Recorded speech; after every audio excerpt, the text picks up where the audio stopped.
Bismillahirrahmanirrahim. We begin in the name of Allah, the Beneficent, the Merciful. My name is Abdullah Muslim, and this program is named or entitled Ramadan, Origin, Practice, and Benefit. You know, in the last, or one of the previous episodes, I was talking about when Allah talks about Iblis, or Satan, or the devil, or Shaitan, or many of the other names that we humans have for him, for this being. This is not necessarily a he either.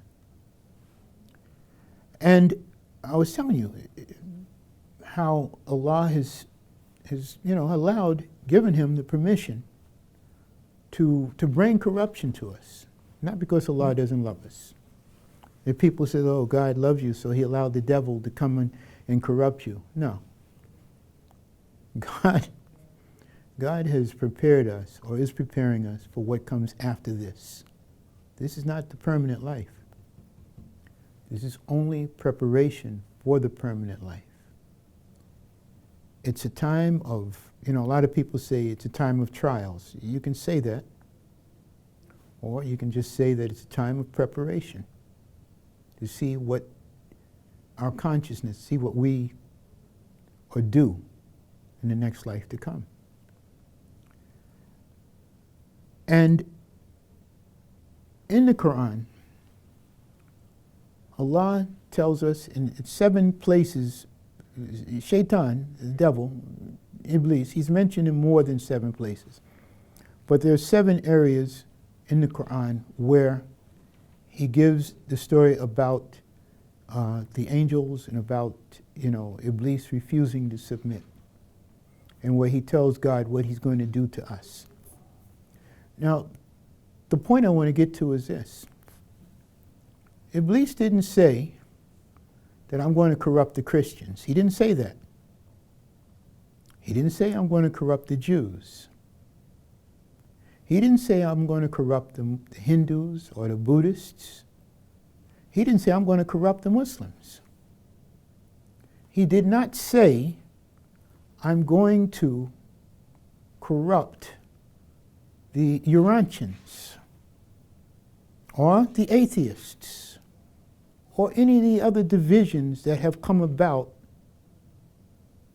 in the human family that causes us to destroy, to try to absolutely destroy each other over some stupid, nonsensical ideas like Nazism or Zionism.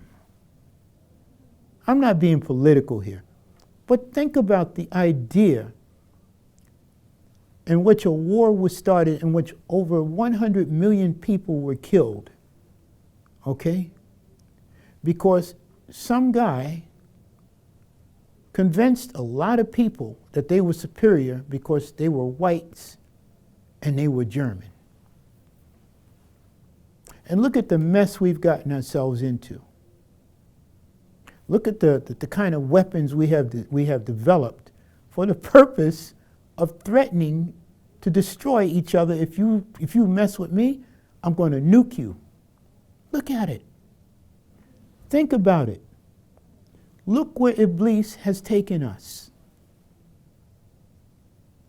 All because somebody wants to be made out of fire, and he assumes, or he wants everybody else to believe that they're made out of clay. In other words, they want to think that they're superior because of whatever. I'm German, he's not. I'm Russian, he's not. I'm French, they're not. I'm American, they're not. I'm Arabian, they're not. I'm Indian, they're not. Look at the crazy stuff we're doing. And the Quran deals with all of it.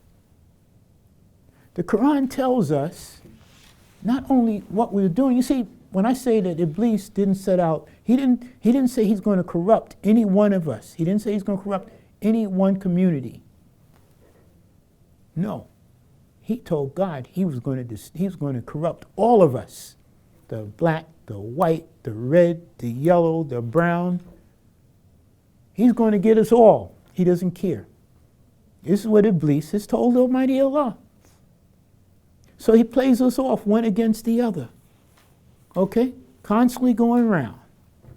And he's gotten us to the point where we have developed out of God's. Remember one of the earlier sessions I was talking about the things that Allah has allowed us to develop out of His creation? How He's allowed us to get to the point now where we are manipulating atoms. We are manipulating molecules.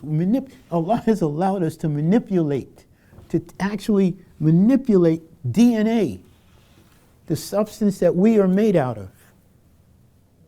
Think about it. Allah has allowed us to develop things that are capable of destroying this earth and destroying ourselves.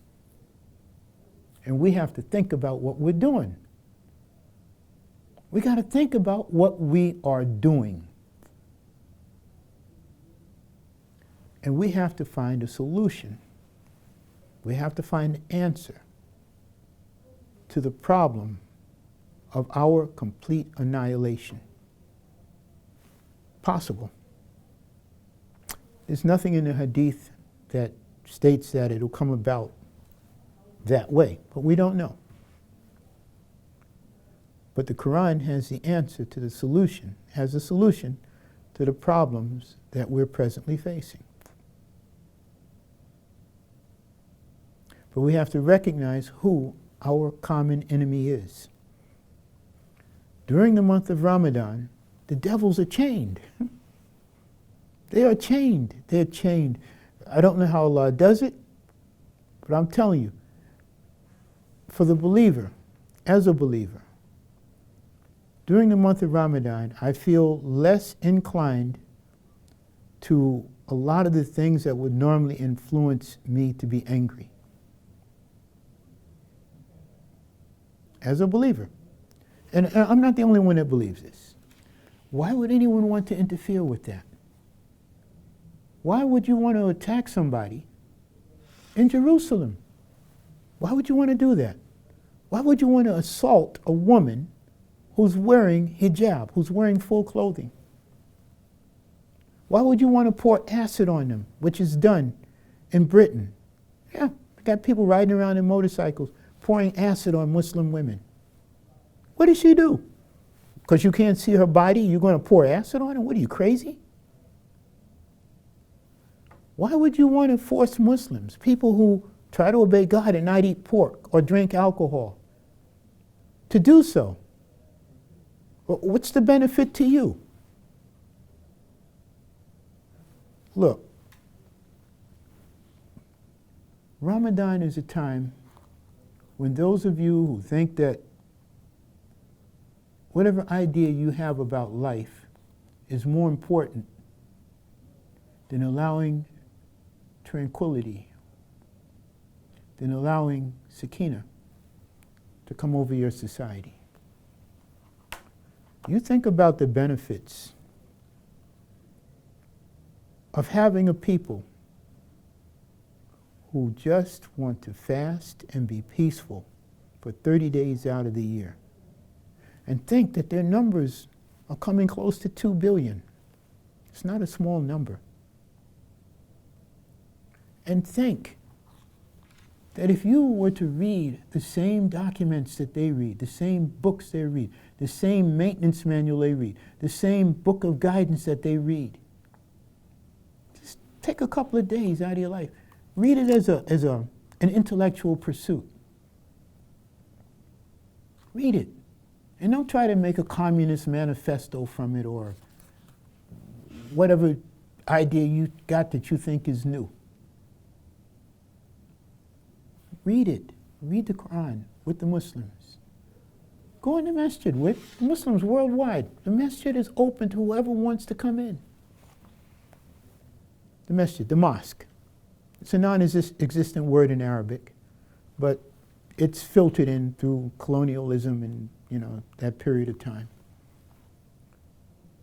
Ramadan is a time when the world, the world, the entire world could be at peace. Because nobody else has this.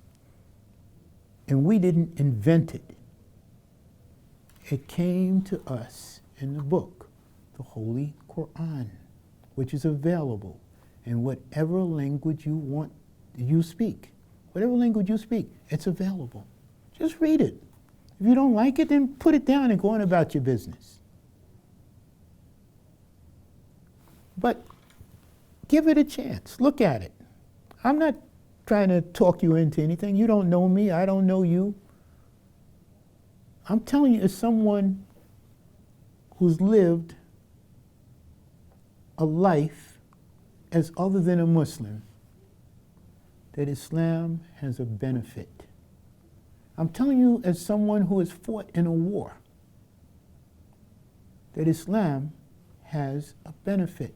I'm telling you from someone who has suffered from PTSD, you know, post-traumatic stress disorder. The only thing that has benefited me, and it's not in recent times, it's when I was young, before I got married, in a short period of time when I was married. I'm opening up my life to you, okay? All right? Look, Islam helps you. And I know hundreds of people who can tell you the same story. I've not been a Muslim all my life. Quran has the answer. Pick one up, read it. I'm talking to you world leaders out there, all you guys, all of you who are listening to me. Try it. And you'll see that Islam is beneficial. And Ramadan is a time when you can see that benefit begin to manifest itself in your life. Peace be unto you. Ramadan Mubarak. Ooh.